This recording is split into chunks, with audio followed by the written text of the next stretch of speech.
Salam damai sejahtera, Om Swastiastu, Namo Buddhaya, salam kebajikan rahayu untuk kita semua. Nabi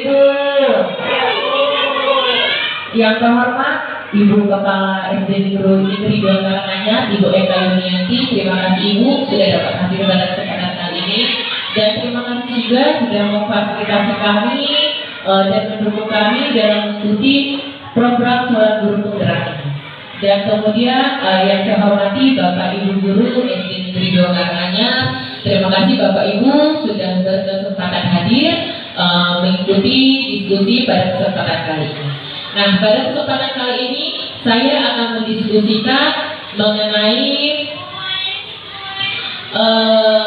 penerapan pemahaman pengalaman tentang budaya positif, ya Bapak Ibu ya. Next Pak. Nah, tujuan dari diskusi ini Bapak Ibu yaitu dengan menyampaikan pembelajaran dari penerapan konsep inti dari modul budaya positif serta pemahaman mereka mengenai konsep-konsep inti dalam modul budaya positif. Jadi ini tujuan kami sebagai calon guru penggerak. Nah, budaya positif itu sendiri Bapak Ibu merupakan perwujudan dari nilai-nilai atau keyakinan universal yang diterapkan di sekolah Bapak Ibu. Jadi budaya positif dapat mendorong siswa untuk mampu berpikir, bertindak, mencipta sebagai proses memerdekakan dirinya sehingga siswa mampu mandiri dan bertanggung jawab. Nah, jadi dari budaya positif itu Bapak Ibu yang akan saya presentasikan, yang akan kita diskusikan, ada 6 topik Bapak Ibu ya dari budaya positif itu. Yang pertama, disiplin positif dan nilai-nilai kebajikan universal. Yang kedua, teori motivasi, hukuman dan penghargaan serta restitusi. Keyakinan kelas, kebutuhan dasar manusia dan dunia berkualitas. Restitusi dengan 5 posisi kontrol serta restitusi dengan segitiga restitusi. Next Pak. Nah, jadi Bapak Ibu dari ke 6 topik budaya positif itu Bapak Ibu di sini bisa kita lihat peta konsepnya. Jadi ke-6 topik itu memiliki berkesinambungan, artinya saling berhubungan. Di mana disiplin positif, teori motivasi, nilai-nilai kebajikan universal, keyakinan kelas, 5 posisi kontrol, segitiga restitusi, sampai dengan 5 kebutuhan dasar manusia itu saling berkaitan. Nah, nanti akan saya bedah satu persatu mengenai 6 topik tentang budaya positif itu. Next Pak. Nah, yang pertama Bapak Ibu yang akan saya jelaskan mengenai disiplin positif dan nilai-nilai kebajikan universal. Nah, disiplin. Kita tentu saja sudah Bapak Ibu sudah tahu ya apa arti kata disiplin. Sudah terbayangkan oleh Bapak Ibu apa itu disiplin. Ya, disiplin itu merupakan sikap atau suatu perasaan taat dan patuh terhadap sesuatu yang kita yakini, yang menurut kita itu benar. Ya, di dalam disiplin itu ada yang namanya self disiplin. Ya, next Pak. Nah, menurut Bapak Pijat Dewantara di bukunya, yaitu Pemikiran Konsep Keteladanan Sikap Merdeka, cetakan kelima tahun 2013 halaman 470, beliau menyatakan bahwa di mana ada kemerdekaan, disitulah harus ada disiplin yang kuat. Sungguh pun disiplin itu bersifat self disiplin.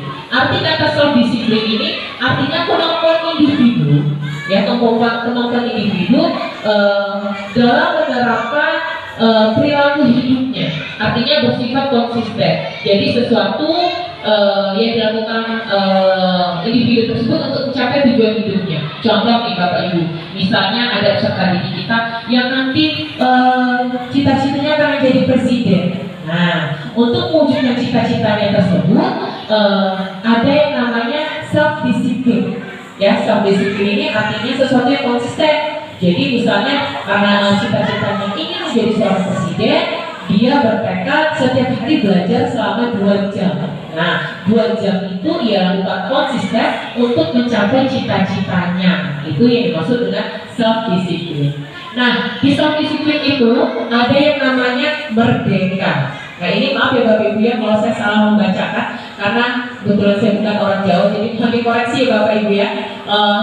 Bapak pendidikan kita pernah mengutarakan bahwa merdeka ikut jarwanya Nora mengelepasik pangret ni uga kuat kuasa amandiri priyangga, yang artinya merdeka itu tidak pemerintah, akan tetapi juga cakap buat memerintah diri sendiri. Jadi tujuannya kita sebagai seorang pendidik mampu menciptakan anak-anak yang memiliki disiplin diri sehingga mereka bisa berperilaku dengan mengacu pada nilai-nilai kebajikan universal dan memiliki motivasi intrinsik bukan ekstrinsik.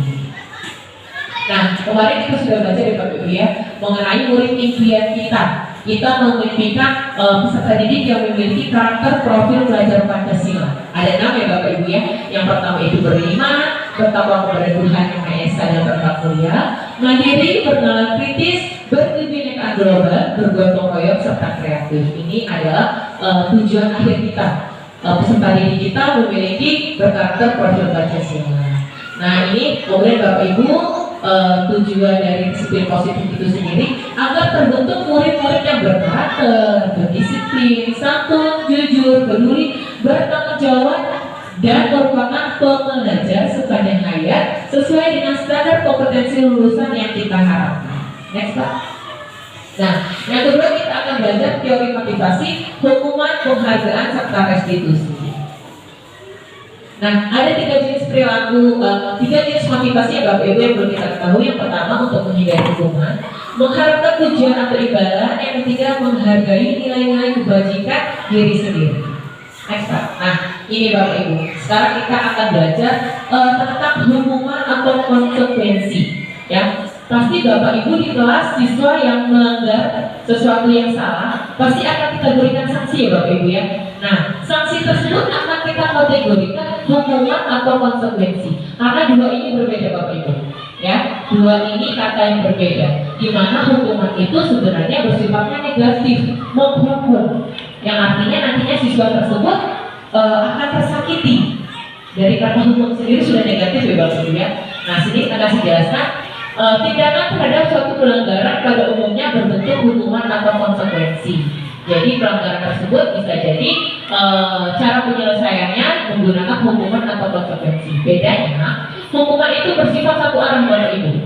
Jadi dari pihak guru yang memberikan dan murid hanya menerima suatu hukuman tanpa melalui kesepakatan. Ya, sedangkan sementara disiplin dalam bentuk konsekuensi sudah terencana atau sudah disepakati. Ya, next one. Nah, nih Bapak Ibu, saya ada tugas untuk Bapak Ibu ya. Sedikit ya Bapak Ibu ya, tentang kita akan membedah tindakan guru tersebut termasuk hukuman atau konsekuensi. Ya, jadi misalnya mencatat 100 kali di dalam buku dengan kalimat saya tidak akan terlambat lagi. Nah ini dia dapat ini karena siswa tersebut terlambat. Menurut Bapak Ibu, tindakan guru tersebut termasuk hukuman atau konsekuensi.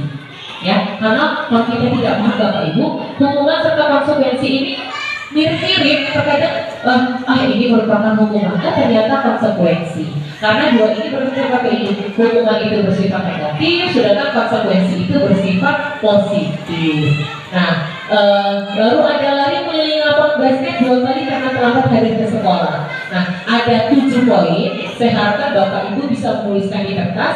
Apakah tindakan guru tersebut termasuk hukuman atau konsekuensi ya Bapak Ibu ya? Kalau sudah, next Pak, kita benar bersama-sama. Nah, seperti ini Bapak Ibu. Mencatat 100 kali dalam buku kali dengan buku siswa, saya tidak akan terlambat lagi. Karena siswa tersebut terlambat. Itu merupakan hukuman. Kenapa bisa dikatakan hukuman? Karena itu sifatnya tidak mendidik Bapak Ibu dan tidak ada hubungannya dengan keterlambatan ke sekolah, tidak menyelesaikan masalah. Kita tidak tahu nih siswa tersebut terlambat karena apa. Tiba-tiba saja sudah kita beri hukuman. Nah, seperti itu ya. Sedangkan konsekuensi, kita ambil contoh yang nomor 7 saja ya Bapak Ibu ya. Lari mengelilingi lapangan basket 2 kali karena terlambat 10 menit. Itu bisa dibilang konsekuensi. Karena apa? Karena ada hubungannya antara lari dengan pelajaran PJOK. Karena bisa jadi guru tersebut memberikan konsekuensi siswa tersebut lari karena sebelumnya sudah disepakati bersama gurunya. Bagi yang terlambat, Bapak perintahkan untuk lari mengelilingi lapangan basket sebanyak 2 kali. Dan ini ada hubungannya, kesinambungan antara lari dengan pelajaran PJOK. Sedangkan yang tadi itu tidak ada hubungannya Bapak Ibu. Terlambat sekolah diberi hukuman menulis 100 kalimat saya tidak akan terlambat lagi itu tidak ada hubungannya. Next Pak. Nah ini Bapak Ibu perbedaan antara hukuman serta konsekuensi. Bisa Bapak Ibu lihat ya, dimana kalau hukuman itu Bapak Ibu sifatnya itu memaksa dan menyakiti siswa. Ya bisa jadi siswa tersebut jadi trauma dia, ketakutan, tidak percaya diri karena hukumannya itu sesuatu yang belum siswa ketahui. Ya, misalnya nih, karena siswa tidak memakai sepatu sesuai dengan tata tertib sekolah kita, ya di sekolah kita tata tertibnya memakai sepatu warna hitam. Siswa tersebut memakai sepatu warna merah. Tiba-tiba guru datang, ya langsung memberikan hukuman. Siswa tersebut diperintahkan mencopot sepatunya sepanjang pembelajaran tidak memakai sepatu. Nah, itu kan tidak mendidik, tapi menyakiti. Siswa tersebut merasa sakit karena tidak memakai sepatu, malu juga dengan teman-temannya. Ini merupakan sesuatu yang hal yang negatif Bapak Ibu. Mudah-mudahan kita tidak menggunakan hukuman lagi untuk peserta didik kita. Sedangkan konsekuensi itu Bapak Ibu lupain tadi. Nah ini merupakan sesuatu yang bersifat positif. Kenapa? Karena sudah disepakati sebelumnya. Misalnya keyakinan kelas Bapak Ibu. Keyakinan kelas itu kan sesuatu yang sudah disepakati bersama peserta didik. Ya, tentunya akan ada konsekuensi bila melanggar. Misal di kelas tersebut ada kesepakatan membawa buku PR. Ternyata siswa tersebut tidak membawa buku PR. Sebelumnya sudah disepakati yang tidak membawa buku PR harap merampung pembelajaran di hari itu. Nah, itu merupakan konsekuensi karena sebelumnya mereka sudah tahu kalau saya seperti ini maka saya akan akibatnya saya akan seperti itu. Nah, itu konsekuensi. Jadi sudah disepakati dengan peserta didik, berbeda dengan hukuman. Next Pak. Nah, ada juga yang namanya restitusi Bapak Ibu.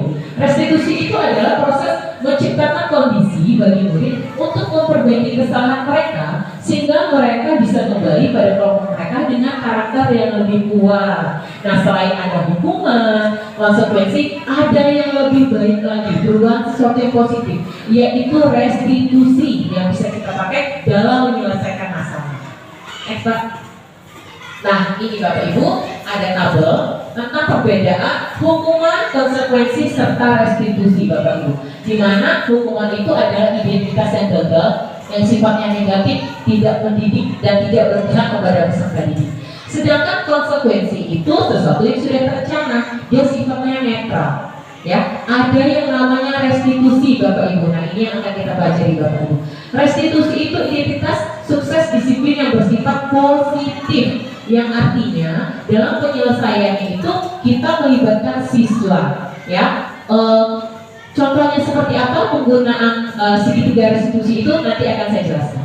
Next Pak. Nah, ada ciri-ciri dari restitusi itu sendiri ya Bapak Ibu ya. Dimana kalau kita menggunakan restitusi harus memperhatikan 9 komponen ini. Yang pertama, bukan untuk menebus kesalahan, memperbaiki hubungan, tawaran bukan paksaan, restitusi menuntut untuk melihat ke dalam diri, restitusi mencari kebutuhan dasar, restitusi diri adalah cara yang paling baik, restitusi fokus pada karakter bukan tindakan, restitusi fokus pada solusi, dan restitusi mengembalikan murid yang berbuat salah pada kelompoknya. Next Pak. Nah, yang ketiga kita akan bahas tentang keyakinan kelas. Next Pak. Nah, Bapak Ibu pasti sudah pernah ya bikin namanya peraturan kelas. Nah, sebaiknya hindari Bapak Ibu kata menggunakan peraturan kelas. Sebaiknya kita gunakan kata keyakinan kelas. Ya, kenapa? Karena kalau peraturan itu sifatnya otoriter. Peraturan berarti sesuatu yang benar-benar harus diikuti oleh peserta didik dan sifatnya memaksa. Sedangkan keyakinan itu sesuatu yang mereka percayai, sesuatu yang sudah disepakati bersama. Dan hindari Bapak Ibu dalam membuat keyakinan kelas itu hindari kata-kata yang negatif seperti jangan, dilarang, tidak boleh, itu sebaiknya dihindari. Ya, next Pak. Nah, ini ada beberapa dalam membentuk keyakinan kelas ada beberapa tahapan ya Bapak Ibu ya. Next Pak. Kita langsung saja. Nah, ini ada contoh dari keyakinan kelas Bapak Ibu. Sebelumnya mungkin kita menuliskan kembalikan barang ke tempatnya, yaitu aturan kita di kelas. Kita ganti menjadi bertanggung jawab. Nah, ini menjadi kata-kata yang lebih universal tapi mencakup semua Ya, jadi kata-katanya lebih bernilai positif. Next Pak. Dilarang mengganggu orang lain. Nah, ada kata dilarang. Sebaiknya kita hindari Bapak Ibu ya. Karena itu kalimat negatif. Sebenarnya menggunakan kata saling menghormati. Next. Hadir di sekolah 15 menit sebelum pembelajaran dimulai. Nah, sebaiknya menggunakan kata menghormati orang lain dan berkomitmen. Next Pak. Nah, jadi ada beberapa prosedur Bapak Ibu dalam pembentukan kelas, keyakinan kelas dan sekolah. Ya, nanti bisa. Nah, seperti ini Bapak Ibu. Poin 4 serta 5. Nih, kalimat negatif, jangan berlari di kelas atau koridor. Ada kata jangan. Nah, jangan ini sifatnya negatif. Biasanya anak-anak Bapak Ibu, kalau kita menggunakan kata jangan malah dilakukan. Jangan malah diterusin karena penasaran. Nah, sebaiknya dihindari, tapi menggunakan kalimat yang positif seperti berjalanlah di kelas. Nah, itu menggunakan kata yang positif. Next Pak. Dan kemudian Bapak Ibu sebaiknya membuat keyakinan kelas itu tidak boleh banyak-banyak. Karena apa? Karena itu membuat peserta didik jadi bingung. Sebaiknya hanya beberapa poin, tapi mencakup semua. Next Pak. Nah, ini keyakinan kelas tersebut setelah dibuat sebaiknya ditelaah terlebih dahulu agar peserta didik lebih paham tentang keyakinan kelas yang mereka buat. Next Pak.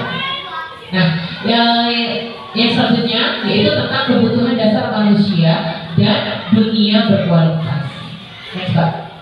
Nah, ini Bapak Ibu, kebutuhan dasar manusia.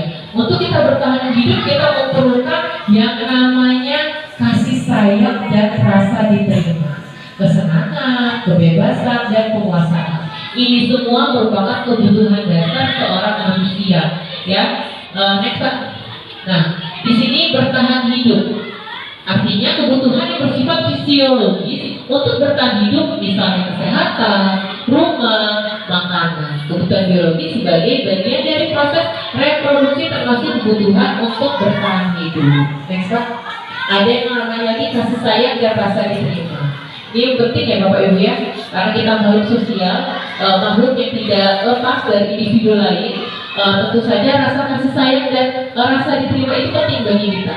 Apalagi peserta didik, itu penting sekali ya. Saya selalu menerapkan di kelas saya itu mengatakan bahwasanya kita satu kelas ini adalah keluarga. Nah, kita harus menciptakan namanya ada yang namanya rasa kasih sayang satu sama lain tanpa membeda-bedakan. Apapun sukunya, apapun rasnya, apapun warna kulitnya, bagaimana bentuk fisiknya, kita semua saudara dan kita harus memiliki rasa kasih sayang. Next Pak. Ada yang namanya penguasaan. Kita sebagai makhluk tentu saja pengen diakui ya Bapak Ibu ya. Nah, ini penguasaan ini berhubungan dengan kekuatan untuk mencapai sesuatu, untuk menjadi kompeten, menjadi terampil, diakui atas prestasi dan keterampilan kita, agar kita merasa dihargai. Next Pak. Selanjutnya ada yang namanya kebebasan.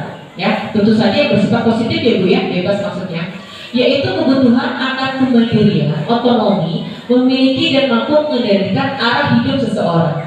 Ya, misalnya di kelas nih Bapak Ibu, ada anak yang gemar membaca, ada anak yang nggak gemar membaca, tapi dia lebih suka bermain. Ada anak yang nggak suka di lapangan, sukanya di kelas, begitu juga sebaliknya. Nah, kebutuhan itu harus kita pahami Bapak Ibu, agar pembelajaran kita dapat berjalan dengan lancar. Artinya pembelajaran yang kita gunakan itu sesuai dengan kebutuhan peserta didik. Ya, next Pak. Selanjutnya kesenangan. Nah, tentu saja ya Bapak Ibu ya, kesenangan ini sesuatu yang penting bagi kita. Apalagi peserta didik. Terkadang kan kita kalau lihat peserta didik sudah terlihat ya Bapak Ibu ya dari wajahnya. Kalau datang itu ada yang mungkin cemberut, ada yang mungkin memang sudah semangat dan berangkat ke sekolahnya. Nah, ini merupakan sesuatu yang penting bagi kita dan merupakan suatu kebutuhan. Artinya kalau siswa dalam situasi perasaan yang tidak nyaman, tidak senang, otomatis pembelajaran kita pun akan terganggu. Nah, siswa-siswa yang mengalami permasalahan ini harus kita rangkul agar pembelajaran kita bisa berjalan dengan baik. Next Pak. Nah, ini ada 5 posisi kontrol, ya. Next Pak. Nah, 5 posisi kontrol ini Bapak Ibu, ketika kita menghadapi suatu masalah, Bapak Ibu itu dalam posisi yang mana? Apakah Bapak Ibu sebagai penghukum, pembuat rasa bersalah, teman, pemantau, atau manajer soalnya? Nah, ini akan kita bahas Bapak Ibu. Next, Pak. Nah, ini ada 5 posisi kontrol Bapak Ibu. Kalau selama ini Bapak Ibu ya, jujur, mungkin kita masih dalam tahap penghukum ya Bapak Ibu ya. Tapi mudah-mudahan dengan diskusi kita kali ini, kita semua sebagai manajer. Apa sih bedanya? Nah, ini kita jelaskan Bapak Ibu. Ketika sebelumnya Pak, ketika guru penghukum, ketika kita mengutarakan kalimat kalau kamu tidak melakukannya, awas ya, rasakan. Ada kata awas ya, rasakan. Nah, itu penghukum dan itu sifatnya negatif seperti yang saya bilang sebelumnya. Hukuman itu akan membuat siswa menjadi trauma, tersakiti, malu, tidak percaya diri. Nah, itu dari kata penghukum. Jadi dampaknya biasanya siswa akan mengulangi kesalahannya karena dia tidak sadar akan dirinya.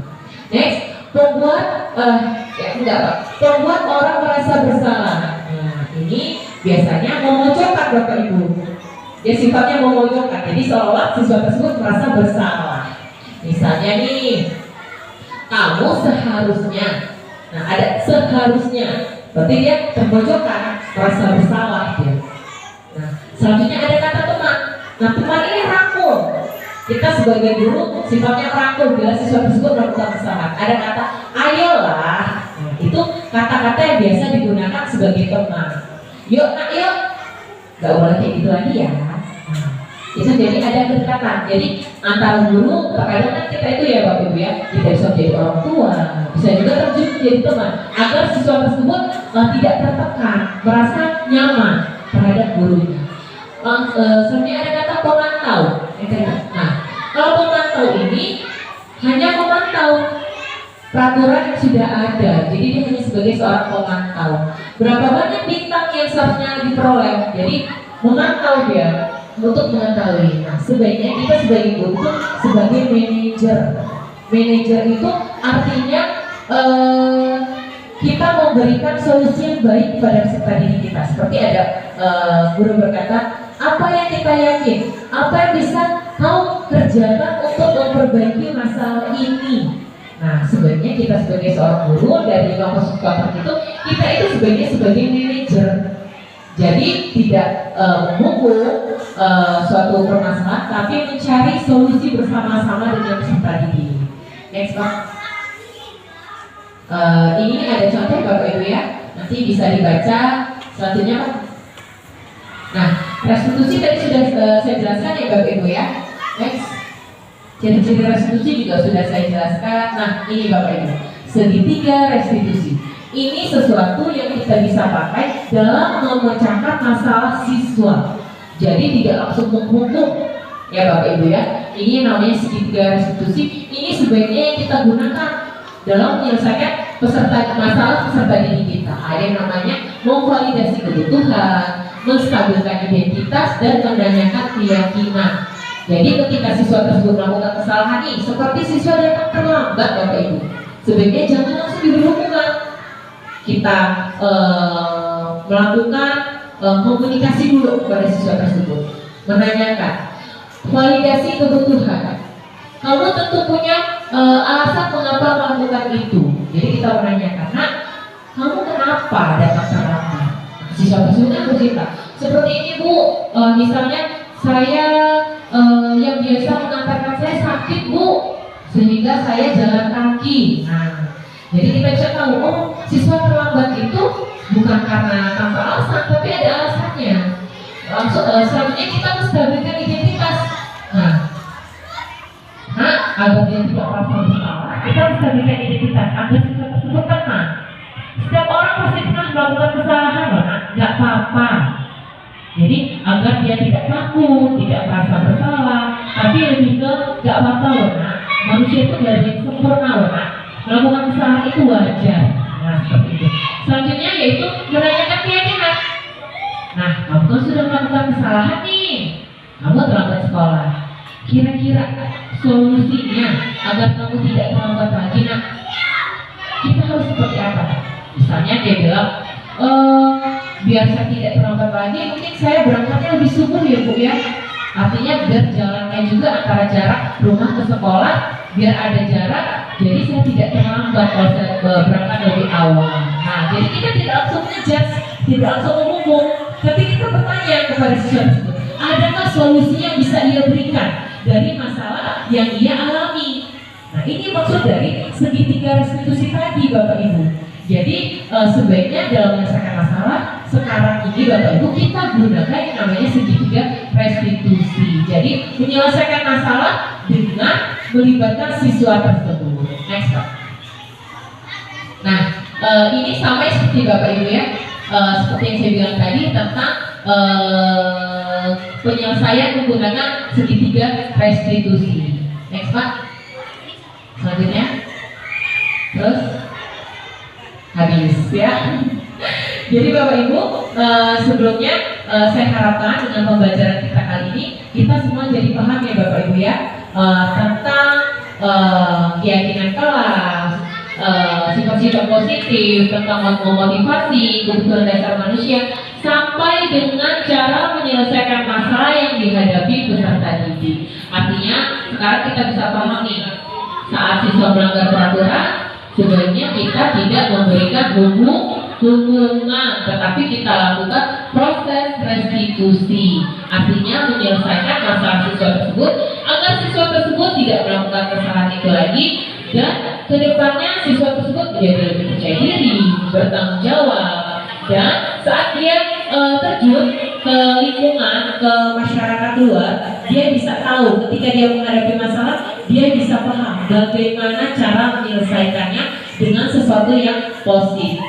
Demikian diskusi tentang penerapan budaya positif yang bisa saya sampaikan. Mudah-mudahan dapat memberikan dampak yang baik, baik itu bagi diri saya, bagi Bapak Ibu sebagai guru, dan juga nantinya akan sangat berdampak untuk peserta didik kita. Saya akhiri, wassalamualaikum warahmatullahi wabarakatuh. Selamat pagi, dan mudah-mudahan kedepannya Bapak Ibu tidak hanya kami sebagai seorang guru penggerak yang dapat menggerakkan sekolah ini, tapi semua guru dapat tergerak, bergerak, dan menggerakkan sekolah ini sehingga menjadi sekolah yang lebih positif lagi dan menciptakan peserta didik yang berkarakter profil pelajar Pancasila. Terima kasih sebelumnya. Saya akhiri, wassalamualaikum warahmatullahi wabarakatuh.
Dari kata keyakinan, yakin berarti percaya, meyakini.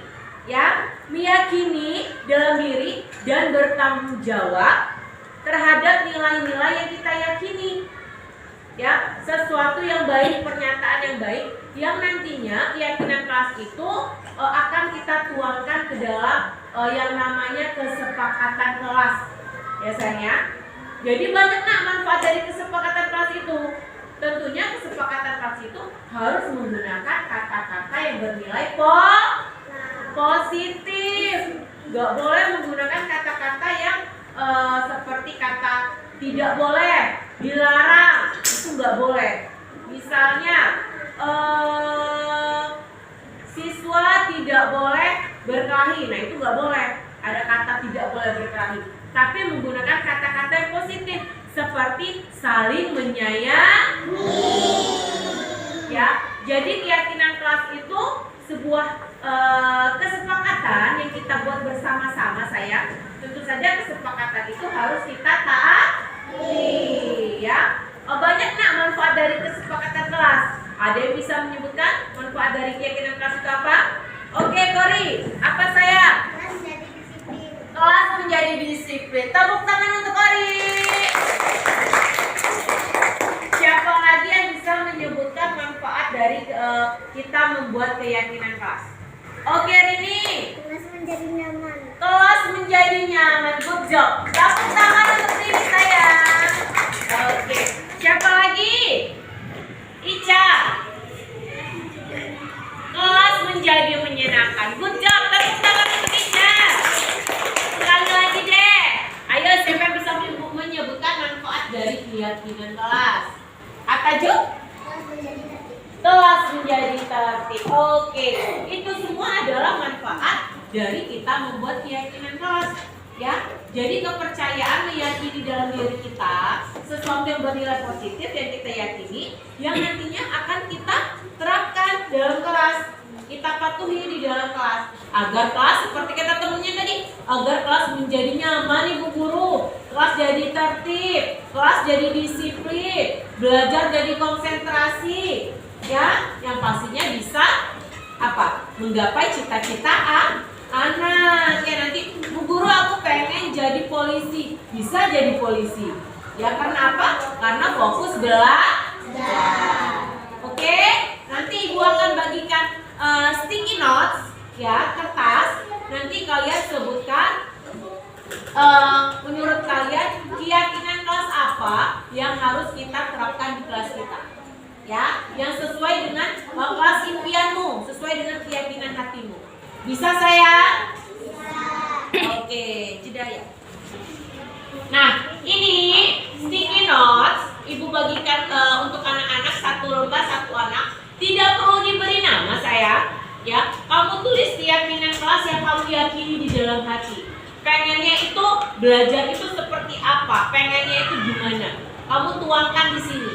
Ya sayang ya, nanti hasil dari yang kalian keyakinan kelas yang kalian buat akan kita buat kesepakatan kelas bersama-sama. Nanti Ibu Nifat tempelkan ke depan sayang. Ya nantinya keyakinan kelas yang sudah kita buat ini akan kita buat semenarik mungkin, sekreatif mungkin, akan kita tempel di kelas kita. Jadi nanti anak-anak bisa lihat apa aja sih keyakinan kelas yang harus diterapkan di kelas. Bisa sayang? Bisa. Oke, Ibu bagikan ya.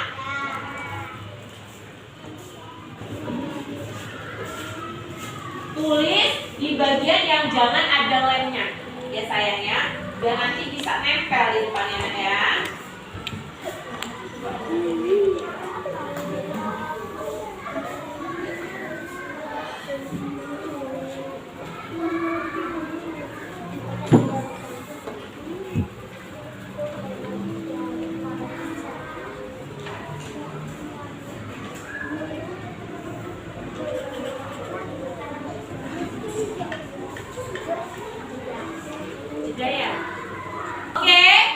Oke, sudah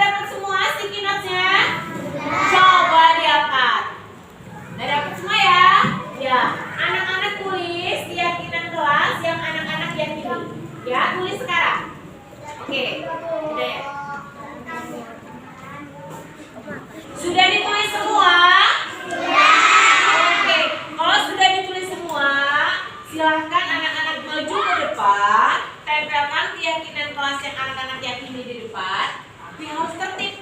Ya sayang ya, ibu mulai dari barisan Naisela. Oke, ayo dari barisan Naisela. Ya Madin. Oke, siap pintar. Ayo yang tertib. Ya. Jatuh ya.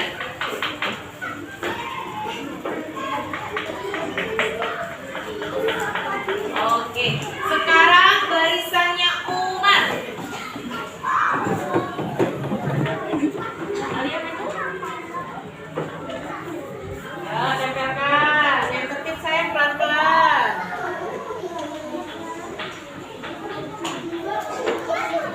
Ya. Oke, terima kasih sayang. Siap. Oke, sekarang barisannya Lulu. Maju ke depan sayang. Yang tertib sayang. Yuk, Caca, silakan tempelkan. Oke. Kalau sudah penuh di sini bisa sayang? Sini. Lulu sayang. Nah, iya Davi di sini. Ya, pintar. Oke, barisannya Yoga.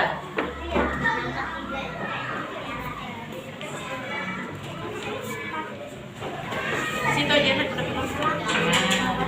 Ya, pelan-pelan sayang, pelan-pelan sayang. Tinggi banget tulisan. Iya sih,